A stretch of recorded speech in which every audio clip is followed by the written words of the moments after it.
بسم الله الرحمن الرحيم.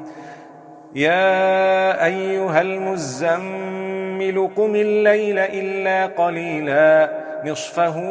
أو انقص منه قليلا أو زد عليه ورتل القرآن ترتيلا إنا سنلقي عليك قولا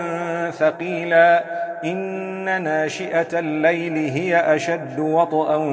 وأقوم قيلا إن لك في النهار سبحا طويلا واذكر اسم ربك وتبتل إليه تبتيلا رب المشرق والمغرب لا إله إلا هو فاتخذه وكيلا واصبر على ما يقولون واهجرهم هجرا جميلا وذرني والمكذبين أولي النعمة ومهلهم قليلا إن لدينا أنكالا وجحيما وطعاما ذا غصة وعذابا أليما يوم ترجف الأرض والجبال وكانت الجبال كثيبا مهيلا إنا أرسلنا إليكم رسولا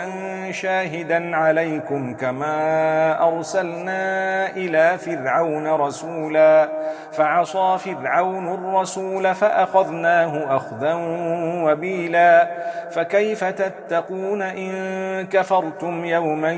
يجعل الولدان شيبا السماء منفطر به كان وعده مفعولا إن هذه تذكرة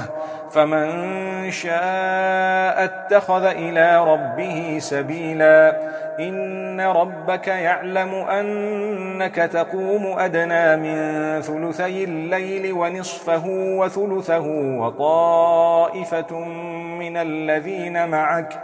والله يقدر الليل والنهار علم أن لن تحصوه فتاب عليكم فاقرؤوا ما تيسر من القرآن علم أن سيكون منكم مرضى